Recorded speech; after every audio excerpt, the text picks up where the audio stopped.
Welcome to the Love Lab Podcast, a safe place to get real about sex. Whether you're a man, woman, single, or couple, this is the show for you. We are your hosts, Kevin Anthony and Celine Remy, and we are here to guide you to go from good to amazing in the bedroom and beyond. All right, welcome back to the Love Lab Podcast. This is episode 266, and it is titled Breaking Relationship Addiction and Codependency. This is a big topic. I think on this show we've talked about these topics a little bit here and there, but we haven't really done a deep dive into certainly not the addiction side of it. And I don't think we've covered too deeply the codependency side. So I'm excited to talk about those things today. I have some expert guests with me to help us figure this out. Anytime you are talking about addiction and or codependency, it gets a little sticky and a little tricky. So I'm glad to have some people here to help sort out these details. I will say, not only in my own life, but also in the work that I do, I have seen so much codependency. Less on the relationship addiction side, or at least what I would particularly call addiction, but the codependency side is rampant everywhere. So I think this is something that a lot of people, as we get into the details of it, will really relate to. And then they'll go, oh crap, yeah, that's exactly what I do. So even if you don't think you're codependent or addicted, listen to the show because you might find out that you are. And if you are, you want to know now. All right. Before we do that, though, quick word from our sponsor. Power and Mastery 3.0 is here. The men's sexual mastery program you have heard about on the show for a long time is now even better.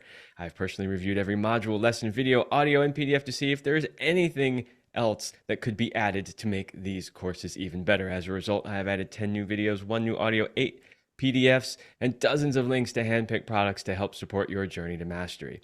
In addition, there's also a brand new user interface that makes it easier to navigate the course and find your course materials. So if you're ready to become the sexual master you have always wanted to be, then go to powerandmastery.com. That is powerandmastery.com. The initial feedback on the 3.0 version so far is great, and that of course makes me happy. So go check it out if you are needing help in becoming a sexual master.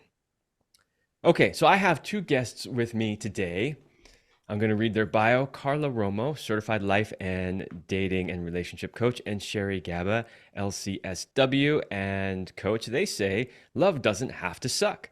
They know this from overcoming their own dating and relationship horror stories, which led them to being experts in healing from codependency, dating, and toxic relationships. Their 30-year age difference brings you an array of perspectives at any stage in life.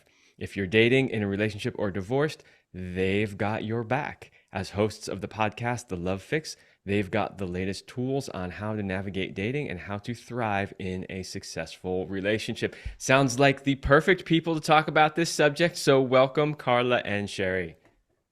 Thank you. All right. Well, we're just going to dive in here. And I want to kind of start by talking about some definitions here so people understand what we're talking about. And the first question I have is, what exactly is relationship addiction? What are we talking about? When we say somebody's suffering from relationship addiction, what do we actually mean? So I'll get into that one. Carla will probably get more into the codependency piece. We kind of have our wheelhouses, but we both do both, of course, specialize in both. But it's a process addiction. It's any kind of addiction, even like gaming or shopping or debting. It's a mood-altering activity like drug addiction is, only it's not a drug or a substance. It's actually a lifestyle addiction, or some people call it a soft addiction. And you still get those euphoric states to that love. You're sort of in love with the idea of love. Relationship addiction is maybe a modified version of love addiction. You're addicted to being in relationships, and it becomes your whole identity. And just like a drug addict who needs their fix, when the heroin or the alcohol is gone, a love addict will have withdrawal symptoms as well if a breakup occurs, or somebody pulls back, if somebody discards you. Let's say someone who's been with a narcissist or any sort of relationship where someone is suddenly pulled back, you're going to feel that same longing, that need to connect. You feel very empty, feel like you're sort of in the nothingness, in the ethers of nothingness when you aren't in that relationship. And because of the need to settle for less, you often don't have a lot of boundaries if you're a love addict or relationship addict, because you want to be with someone no matter what. You settle for less often. You're often trying to change others, which is very similar to codependency. You need others to feel whole. Usually have abandonment issues, separation anxiety issues, and usually you're an anxious attachment style. Not always. You can also be an avoidant, but mostly an anxious attachment style that needs to connect no matter what. That was fantastic. You brought in actually quite a few elements in your, because, a lot of times if you ask somebody, okay, what's the definition of whatever, they'll give you kind of the standard definition. But I love that you brought in a bunch of extra pieces in there, because those are all really valuable pieces. And I didn't have to pull them out of you piece by piece throughout this interview. So thank you, because honestly, that was a really clear explanation of what relationship addiction is. And I want to make a point too. I really, I like how you started that off by saying it was like any other addiction.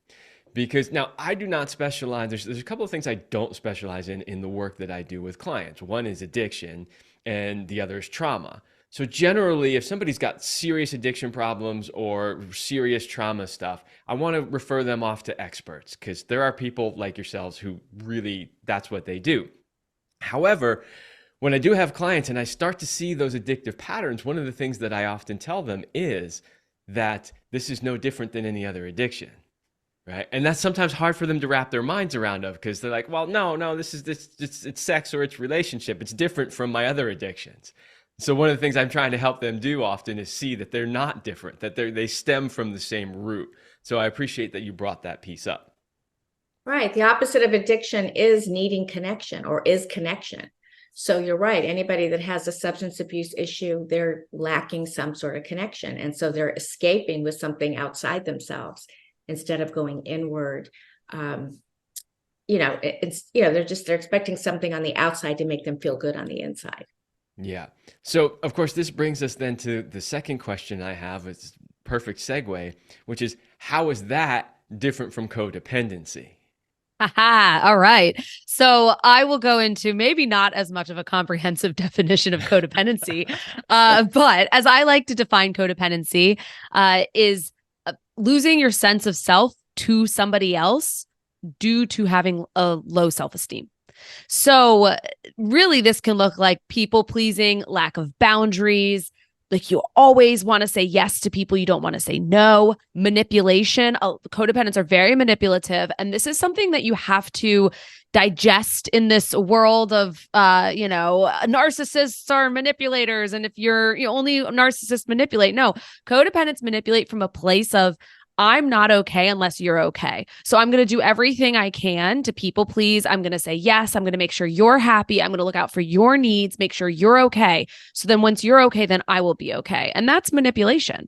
They also get into unhealthy relationships, whether it's work, whether it's family relationships, friendships, intimate relationships. There's always a need for validation. There's a need for the other person to be fixed, the other person to be okay. And it's really a loss of self. And so if you're born into this dynamic, you might have always thought that this was a normal behavior. I mean, that's very much my own personal journey with codependency, until I realized, oh, I need to focus on me. Like, I need to be fulfilled. It's not about making others happy. I have to be the one to make myself happy. But that really is the root of codependency, is low self-esteem. And then as a result, trying to manage, control other people. I've also heard people say this as well. It's like addiction to people is a way to look at it, but it's not addiction. Mm-hmm. Well, I think that was a fantastic explanation of codependency also. So I'll put that right up there. All right. And, again, you brought up a few, multiple things in that as well. And the piece that really jumps out to me, which you repeated more than once, was basically the lack of self-worth part of that in codependency. And I think that's a part that a lot of people miss when speaking about codependency, because, well, as you said, right, the person tends to always be focusing on the other, how they need to be fixed, how, we need to change this, that, or the other thing. And of course, the ego won't let them see the fact that it's often their own stuff, right? Totally. It's not really about, shame or blame. It's really about, what was your childhood like? And of course, you don't have to have early trauma to be a codependent, but often that is the case. So if parents weren't there for you, they didn't nurture you, they didn't bond with you, they didn't give you what you needed, they were emotionally unavailable, they were inconsistent, then you start feeling, you're invisible. You don't feel like you have any kind of sense of self. So when Carla said a loss of self, there never was a self. So whatever self you thought you had, it's not there. So that's why you're you're so vulnerable to predators, because you just don't know. You don't know what your preferences are. You don't know what you like. You don't know what you don't like. And so somebody toxic comes into your life and you're easy prey because you just don't have any sense of self. Yeah, very interesting. One thing that I've noticed as well, in addition to everything that you said, is that, a lot of us grew up with parents who were codependent themselves. And so, even if they were caring and gave us attention and all that kind of stuff, they just modeled all day long in the household what it's like to be codependent. And in some of those cases, what I've noticed is the relationships, they stayed together, they stayed married, and they seemed like they were decent relationships, like, from the perspective of a young child who doesn't really know any better. So then they grow up learning and thinking that this is how you are in a healthy relationship. This is what you need to do. I mean, what do either of you think about that? Is that something you've seen also? Yeah, I mean, absolutely. And I think that codependency is like a family tree situation that's like, it's not just yourself and the trauma you experience. It's your parents passing it down from their parents, from their parents.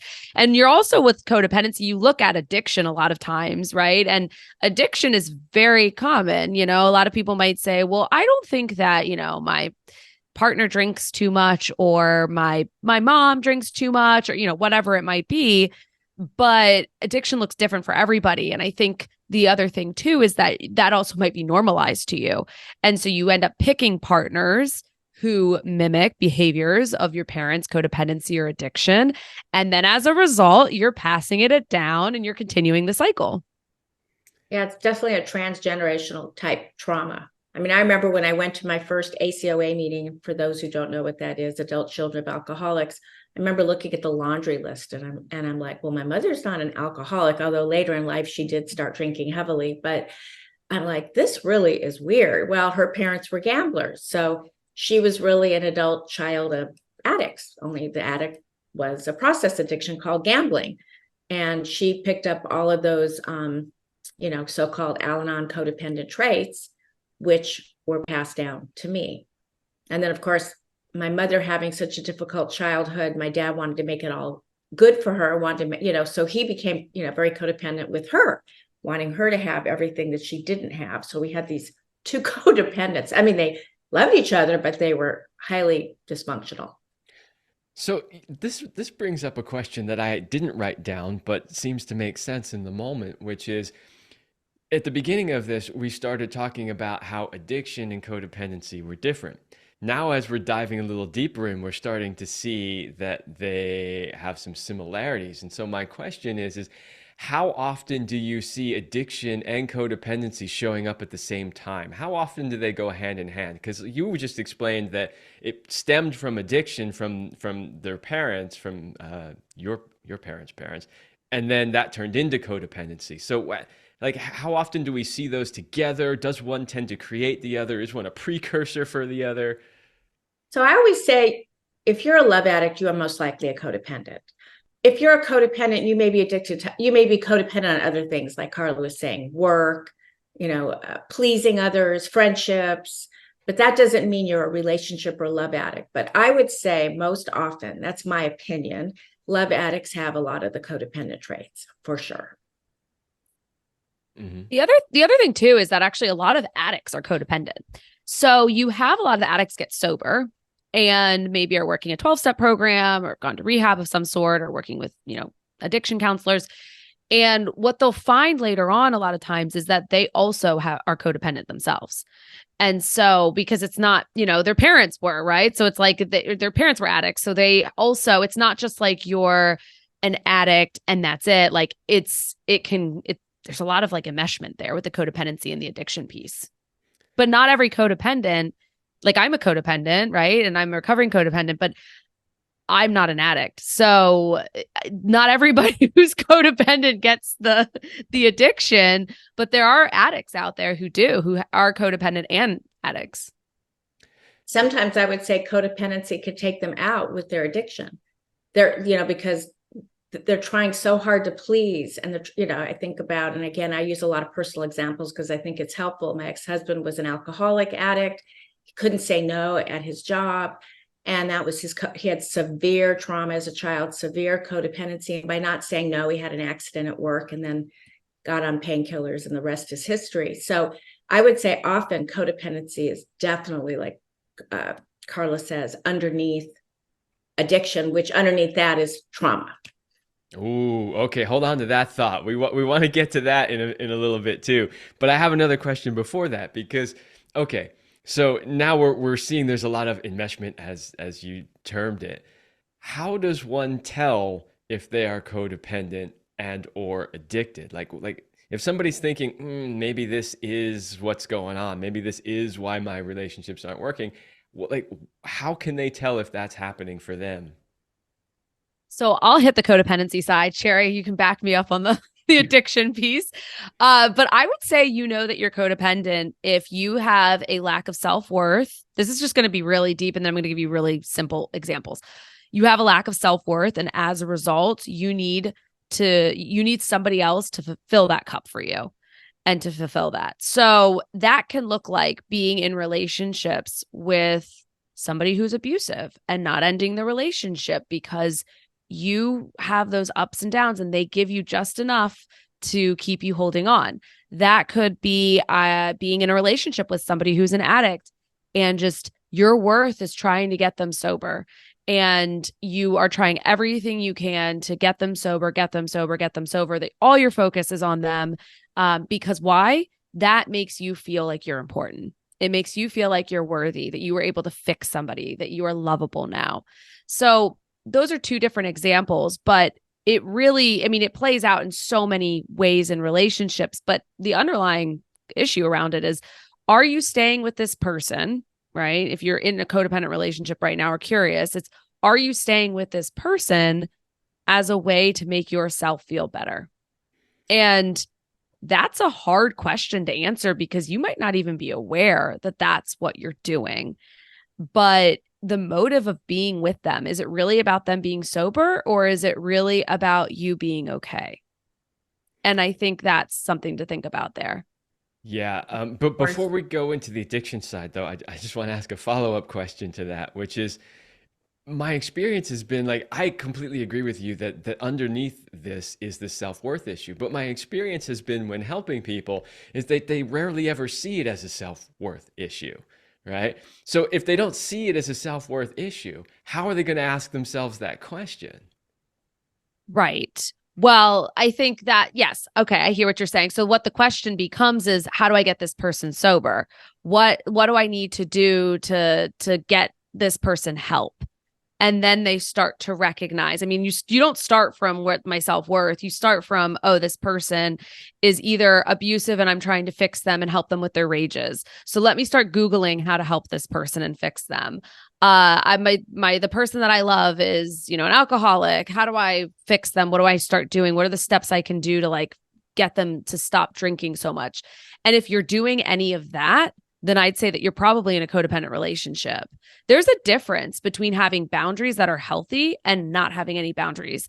So when you're not in a codependent relationship, you might realize, oh, my partner has a drinking problem.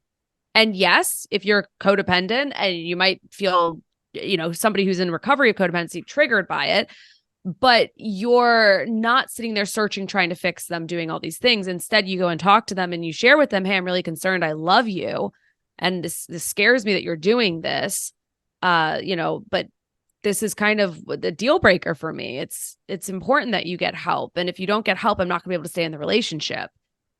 Somebody who's codependent, that's not even an option. The option is I need to do everything I can to fix this person, save them, so that then I feel okay and I feel safe. Why? Because you're afraid of being single. because you're scared to be alone. You're afraid you're going to have to start over. You're afraid you're going to never meet somebody like them again, right? So it's the codependency thinking. It's not a grounded self. And I would say those are love addicted thinking too, as well. Not being able to be alone, feeling empty if you're not with somebody. You'll do anything to not be alone. And that's why you're both vulnerable to someone toxic or an alcoholic. That's just how it is. If you have a healthy self-esteem and you grew up with what you needed from your parents, you would recognize, oh, this is like, I'm losing myself here. This person is hijacking my life. I am obsessed with this person. This is not healthy. I need to move on. But if you grew up and don't identify those things, you have no sense of presence within yourself, you're just going to continually be other focused. What's great about trauma therapy, which is what I do as a therapist, is I help people get in touch with themselves inside out. So once you can be with yourself, because remember, addicts are looking to get away from self.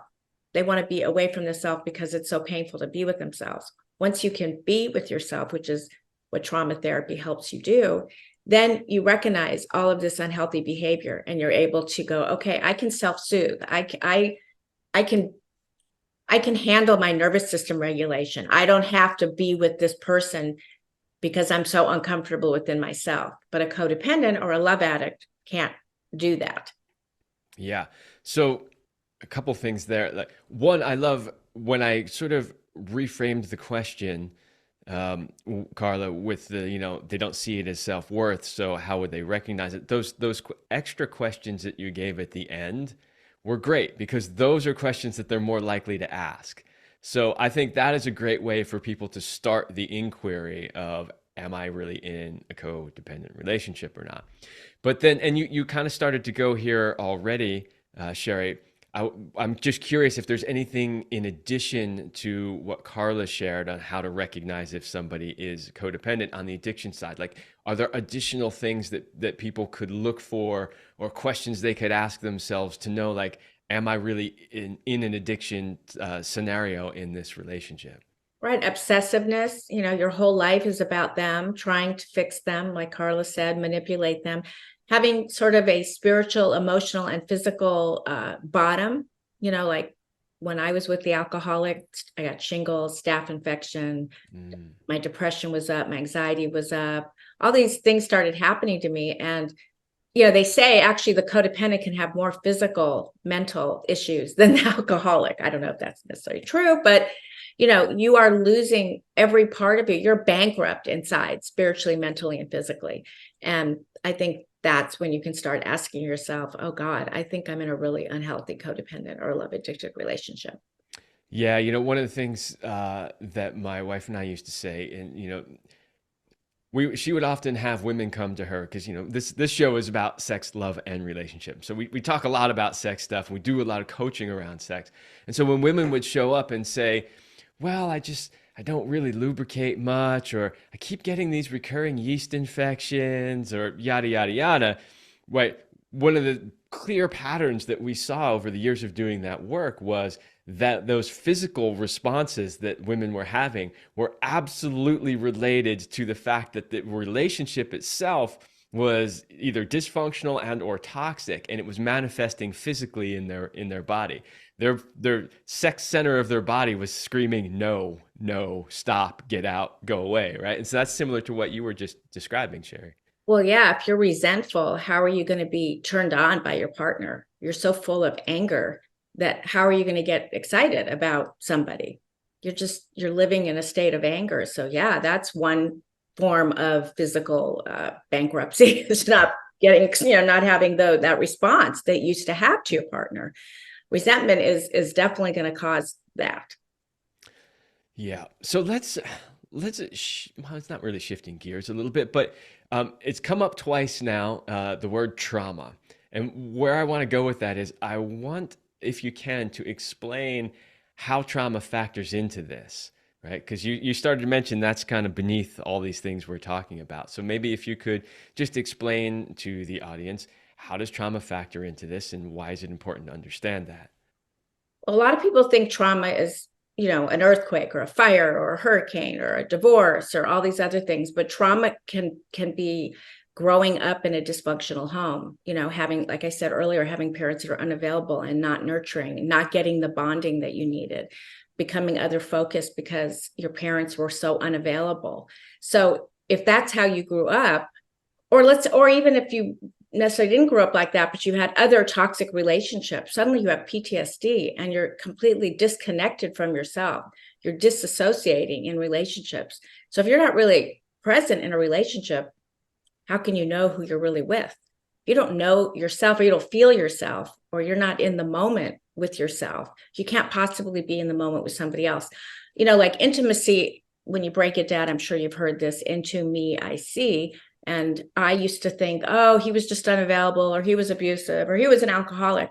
Well, for me, being a trauma survivor, I had my own intimacy issues. And that's why I was picking those kind of people. So if you have a lack of connection with self, or you don't have an intimate relationship with self, you can't connect to somebody else. And you actually might even be repelled by somebody that is really available, like, oh, and so when you do the trauma therapy, you're like, okay, let's just get on the edge of that discomfort. Let's just kind of feel what it feels like to be with this nice guy, let's say, who you kind of aren't crazy about, but let's see if you can just kind of be there for a minute. Because if you're someone with trauma, you're going to like the bad boy or the bad girl, whoever's listening to this show or this podcast. You're going to want the person who's unavailable. You're going to want the avoidant, because that's how your parents were. And that's what you're used to. And we attract what we want. We attract what we know. So get used to attracting something that's different. Actually run the other way if it feels too familiar.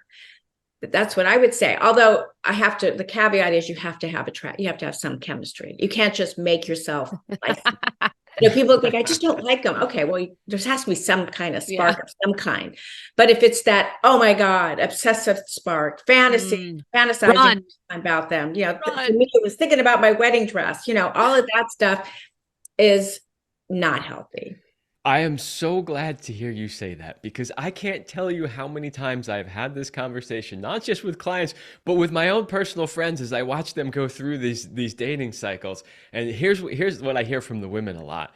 They say one of two things, like, oh my God, the chemistry is crazy. Oh, and they're just all about it.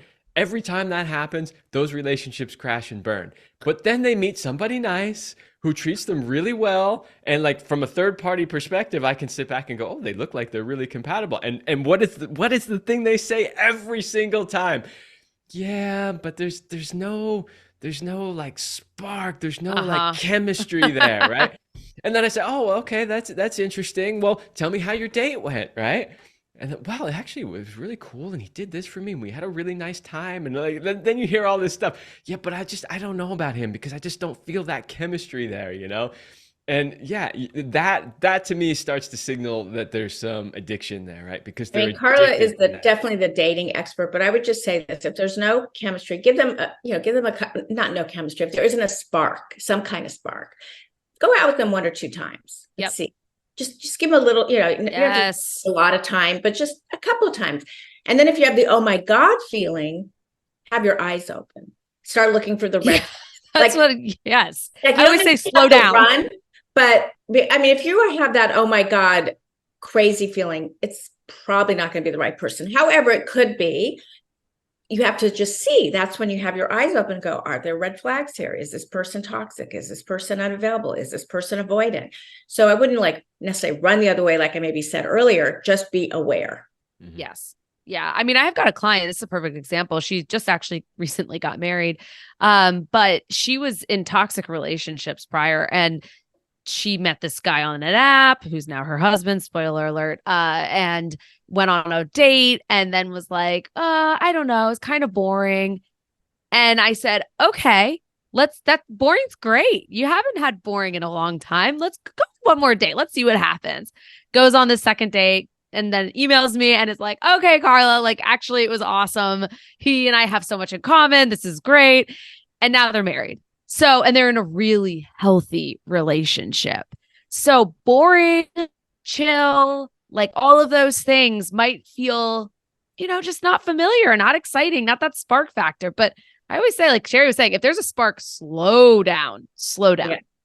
Yeah, and you know that's exactly my advice in these cases all the time is I'm really trying to get them to not rely on the chemistry or the spark as the actual reliable signal, because I've found that it's not reliable, and two, people who do have codependent or addictive tendencies absolutely cannot rely on that signal at all. But they think that's the signal, like that's the one. Oh, I felt it here, or I felt it down here, and like that means they're the one. But it's absolutely unreliable for those people. It is. It does not mean that you'd be be in a great relationship or it's the right person for you. And getting back to the addicts and alcoholics, a lot of times they do what's known as cross addiction. So now they've given up the alcohol and drugs, and now they're looking for the next high. Like a lot of them end up being foodaholics or love addicts, or they end up gambling, or debting, because now they no longer have the substance. So that's just something I wanted to throw out there, that if you are someone that's in recovery, be aware of that. Yeah, absolutely. That's a whole other topic we could do a whole show on, about how the overwhelming majority of people never solve their addiction. They just substitute one addiction for another. Yeah. And even some of the programs that are supposed to help you solve addiction, all they really do is give you another addiction. But we don't need to go there.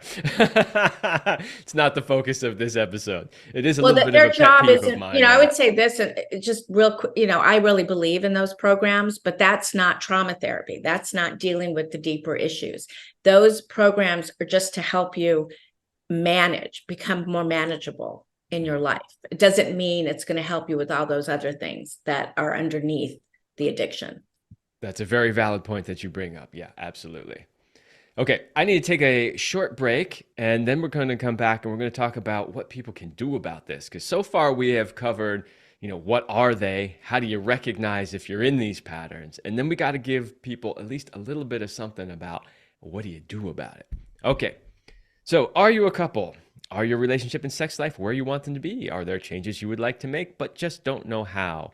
Maybe you think there is nothing that can be done. I challenge you to make this year the year that changes. If you are not 100% happy with where your relationship or sex life is, then get help today and change your life. Go to kevinandceline.com/sex-coaching-couples. I know that link is a mouthful. Don't worry, it's in the description.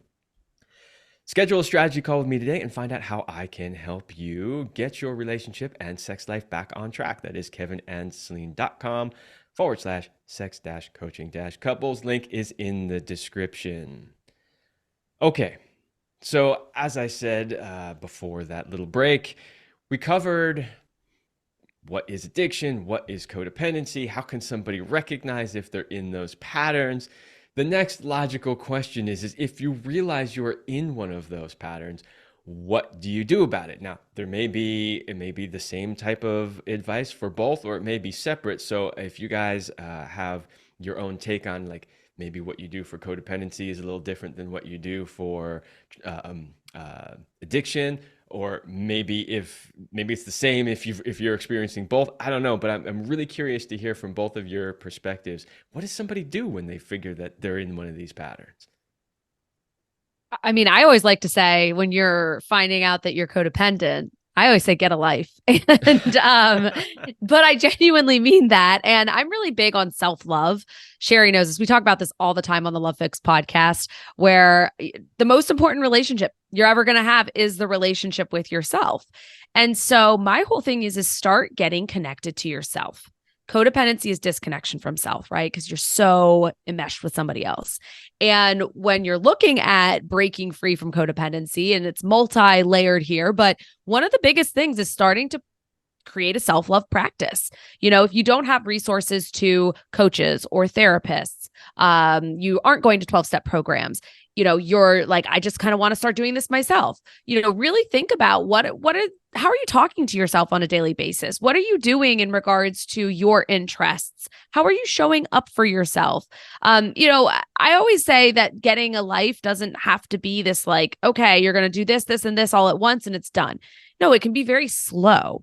A lot of times codependents don't even know what their favorite color is. They don't even know what they want to do in the next year or so for their goals. So it's like starting and just kind of asking yourself, who am I? And that's okay if you freak out and you're like, I don't know who I am. I don't even know where to start with that.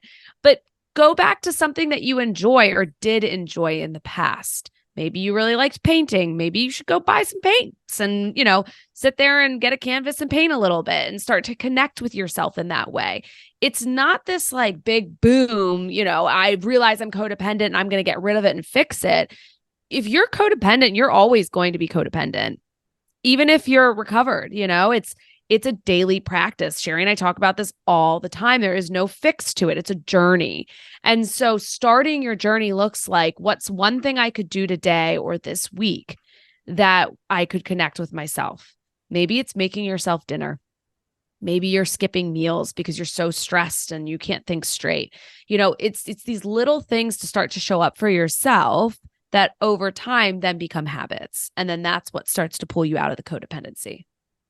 And then I would say from a trauma lens, if you realize you keep doing this over and over again, there probably is some kind of trauma. So find yourself a really great trauma therapist, someone like myself who does somatic work, or someone who does EMDR or energy healing, tapping, polyvagal theory. There's all kinds of great therapists, I'll say, like myself, that do this kind of thing. Like yourself. I'll back you on that. But not everybody, will need that. Some people can just, start the self-care, self-love journey. But if it keeps happening over and over again, I think you might want to look a little deeper. I mean, this is, and again, there's no shame here. I talk about that all the time. No shame. These are opportunities to heal and grow and become self-aware, something that maybe you didn't have before. It's an opportunity to shift from everything being on the outside that makes you feel good to starting to feel good from the inside out, which is what Carla was talking about. And identifying, do I have a toxic relationship with myself? Because that's why maybe I keep picking these kind of relationships, because my relationship with me is toxic. So Carla's absolutely right. This isn't a quick fix. We always say we're not the quick fix girls, or we're not the Band-Aid girls. Not the Band-Aid girls. That's what we always say. I mean, what's so great about the Love Fix podcast is there's all kinds of things to learn, different modalities, different healing opportunities, different things that everyone's going to have a different, they're going to grab onto something different for their healing journey. Yeah. I mean, I'm just even going to use myself as an example. When I started the healing process over 10 years ago around my codependency, I started with EMDR, trauma therapy. EMDR doesn't work for everybody, and so it's like Sherry said, it's like not a one size fits all. You got to, try different things, and it's a journey and explore. And you might need one thing at a different time in your life and different chapter. And then something else pops up 2 years down the road and you'll need something else. Yeah, I love that you brought up a couple of things. Like, one, you gave people a bunch of ideas of different types of therapy or tools that they could potentially use to help themselves.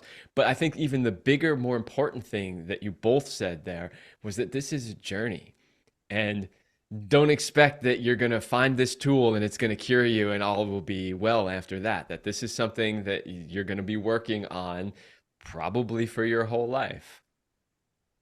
Yeah, but a lot of people don't want to hear that. When you're an addict, you want it now. You want it yesterday. Or you're codependent. So it's really about, okay, what is this about? Oh, I know what it is. My nervous system's unregulated. So I want it now. I don't know how to self-soothe. I don't know how to calm myself down. Once you learn those tools, then you're available for the process, the journey. You don't need to have it. Like I had a client say, oh yeah, this guy wants to heal me in 30 days, going to help me get over my breakup in 30 days. And I'm like, okay, this could be a snake oil salesman. I mean, this just doesn't work that way. But I guess that's another thing I often say is be discerning. Who do you want to work with? You want to work with somebody that's going to give you a quick fix? Or are you going to work with someone who there's going to be, what's the word? Not resilience, but sustainability. Someone, yes. Programs that are sustainable, that healing that is sustainable. Well, I can tell you that on this show, it's perfectly okay to give advice that people don't want to hear, because the overwhelming majority of advice that I give on this show is what people don't want to hear. But see, this is the problem, right? Because most of the people that do what I do are those snake oil salesmen. I'm sorry, I just have to call it out for what it is. No, we get it. They tell you that it's going to be a quick fix, this, and it's a that, and it's a that. Just do this, that, bing, bam, boom, got my 30-day system, whatever it is. Yeah. And it doesn't work. It works maybe for a short period of time, but it doesn't work long term. And so I'm always on this show, like, I do a lot of work with men with erectile dysfunction, premature ejaculation, all that kind of stuff. I'm like, look, you got to clean up your diet, right? You got to start exercising. You got there's all these other things that people just don't ever want to hear. I'm like, but if you don't do those things, whatever other pill tool they give you, it's not really going to work, right? So yeah, we're used to giving advice on this show that people don't really want to hear. But that's exactly why I do this show, because they may not want to hear it, but they need to hear it. Yes. So somebody's got to put it out there. The other thing too, I have to say, you have to hit a bottom. I didn't get help until I hit my bottom in my codependency. And everybody's bottom is going to look different. There's not one size fits all. And I also point this out too. My life is freaking awesome today because I'm not making choices based off of my self-worth and my codependency. So the payoff is fucking real. Like, that's what I have to say. Like, yeah, you got to do the work and it's a journey, but I can tell you my life is freaking awesome. Yeah, that's a other big thing I want to point out with all of this. And just a reality check. Sometimes you can have a relapse too. Like, you can end up having this awesome relationship, or life is just so awesome. And then all of a sudden you've been attracted to somebody again that, you probably should have walked away from. And then you end up going back, just like alcoholics, they have relapses. So, be kind to yourself, be compassionate. We are just human beings. And sometimes things get to the best of us and we end up doing things. Recently, I was in a quote situationship that I knew probably I shouldn't be in. And I relapsed, right? Because I kind of wanted something to work out. And I was really kind to myself when it didn't work out. I said, okay, just another reminder, So there's no perfect day that comes, I don't want to, I just don't, I think people think that this is it. I will be, you know what I'm saying? That's the fantasy though of love addiction. That's the fantasy of codependency, like happily ever after. Yeah. Oh, I finally got the relationship. Everything's good. The work is done. Right. And it's like, no, people, like, life is like ups and downs. Humans are ups and downs. Like, there isn't this like, got it, we're perfect. I mean, anytime that I see a couple on Instagram that like flaunts how amazing they are and like is like all about just them, and there's all these posts on them, there is always a part of me that goes, I wonder what's going underneath some of that. There's a difference of like posting and saying like, oh, my relationship's awesome. This is like what it is, like whatever. And like one or two kind of things like here and there. But you guys all know what I'm talking about. Those couples that like, right? Like couples goals. They just had a fight just before they took that, 30-second shot, on Facebook. I mean, healing is up. There are ups and downs with healings. That's part of life. Life is ebbs and flows, just like the ocean. It ebbs and it flows. Yeah. This is how it is. And it's acceptance of that.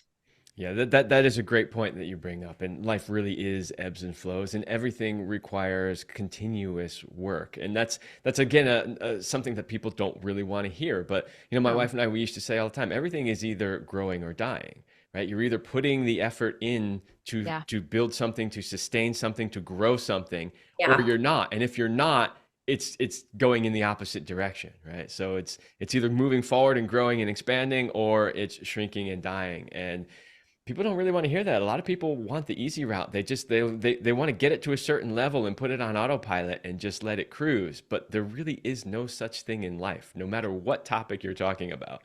And and often really people don't want to feel the pain. I can't tell you how many people don't want to feel that pain. And you know what? You have to feel the pain to get to the other side. That's just how it is. You can't avoid it. You can't go from one relationship to the next and expect to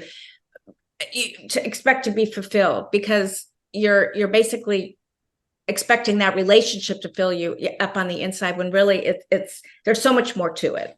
Yes. And I think the other thing too on this is like you're not living a full life of, a range of emotion, because in order to have happiness, right, you have to have pain. Like it's not just like pain and then that's it, right? It's not just happiness and that's it.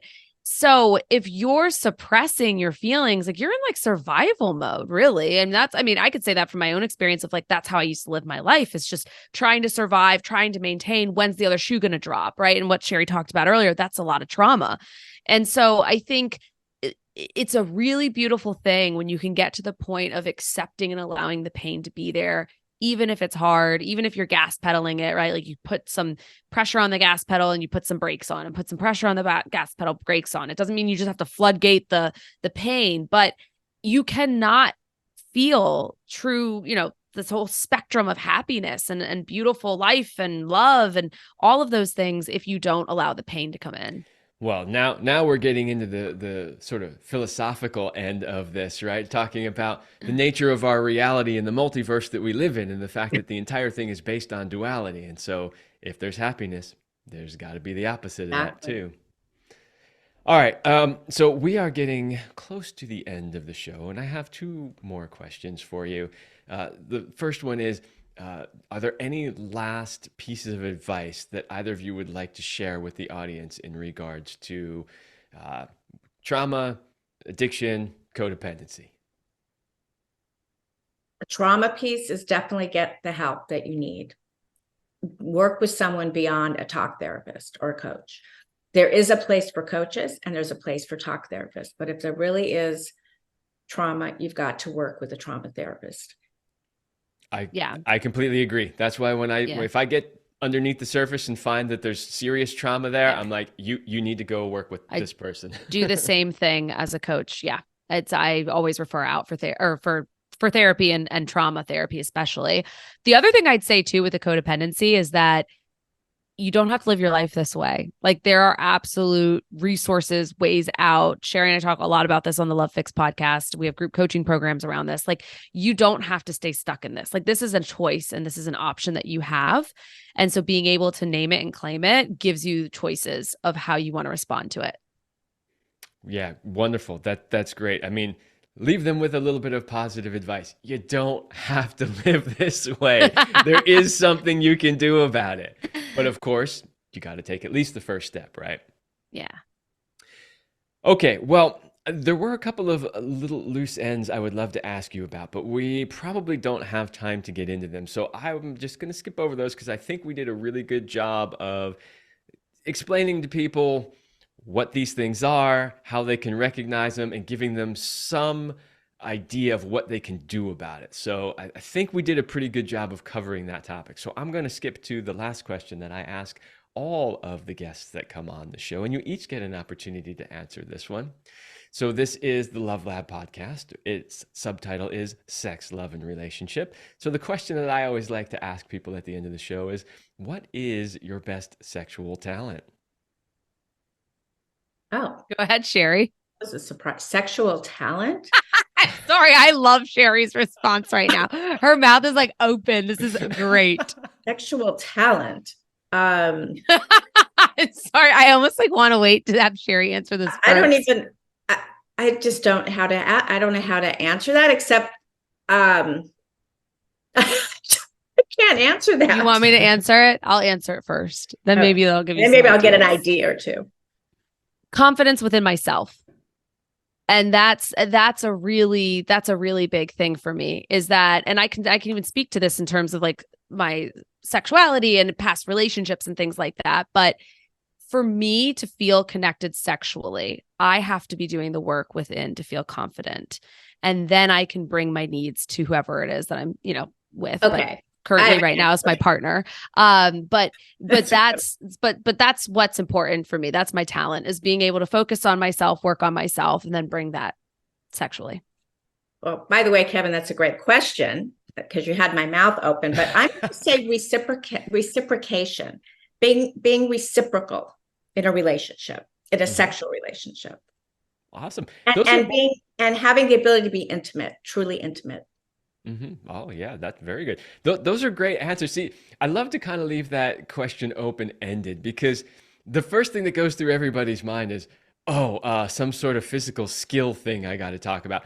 But if you've listened to this show for any amount of time, those of you who are listening, you know that the overwhelming majority of things that we talk about are not physical skills. It's not how to use your hands or your mouth or your genitals or whatever. Like, yeah, that's part of it. But what truly makes sex great is all that other stuff around it, right? So, yep. Like you said, Carla, if you can't really be available for your partner, it's not going to be great sex. It's just not, right? Nope. And, Exactly. same thing, Sherry, if it's always one way in a sexual relationship and there's no reciprocation there, you're going to end up with a bunch of resentment, and eventually your sexual relationship isn't going to work anymore, right? So absolutely just as valid an answer as any other. So thank you for being a good good. sport. I'm so glad I got that right. There really are no wrong answers to that question. Sherry and I have a 30-year age difference. And so that was kind of fun. Good. Well, and that's also why I like to ask that question, because it's just a fun way to end the show, and pretty much everybody blushes a little bit when I ask that. So thanks for being good sports. Awesome. Thanks so much. Yeah, all right. Well, yeah, thank you so much for coming on the show. I think you did a great job of helping people understand what addiction is, what codependency is, how trauma factors into all of that, and how they might be able to help themselves if they're stuck in that. So thank you. For the listeners, just make sure you go to thelovefix.com. It's really simple, thelovefix.com. We've got all our programs there. We have a free workbook. We have a quiz. Are my relationships healthy? Lots of goodies. So go to thelovefix.com and you can learn all about us and hear our podcast. Yep. And there will be a link in the description to that. And any other places you want to send people, or just over to the Love Fix podcast? Go to the Love Fix. That's where we're at. That's where Sherry and I are hanging out. All righty. Well, thank you again. It was a great conversation. I appreciated having you both on the show. Thank you. All right, everybody. That's all the time that we have for this episode, and I will see you next week.